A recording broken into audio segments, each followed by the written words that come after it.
Let's go ahead and look at a more complex absolute value solving problem. It says a given f of x, we have the absolute value of x plus 2 minus 3, and g of x equals to 0.5x plus 1. Determine x when f of x equals g of x. All right, so this is actually a little bit easier than what we think it is. It comes out to be something that reads complex, but what it tells us is f of x has got to be equal to g of x. If we think about what f of x is x, the absolute value of x plus 2 minus 3. And what we're looking for is where they are equal. And that's all I'm going to do is I'm going to say, well, they must be equal to 0.5x plus 1. So now we are going to do this graphically.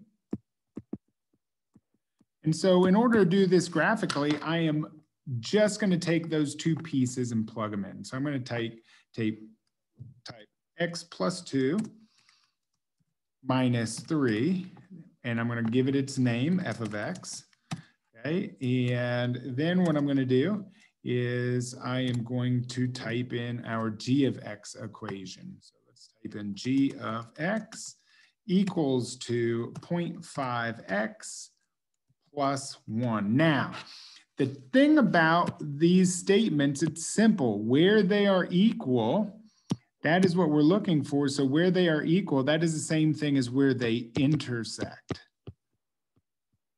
Okay, so we're going to be looking for those intersections, okay? So if I look at the graph, we have our absolute value in red. We have our linear equation here in blue. We can look for those intersections on there. So you'll notice that there are two intersections, one of which is -4 and the other is +4. So I would say x equals to -4 and x equals to +4, or we could use interval notation. We could say it is defined as -4 or +4, and this is our interval notation.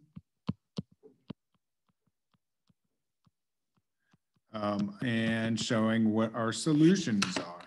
Hope that helps you all out. And that's how you do a little bit more complex absolute value with graphs.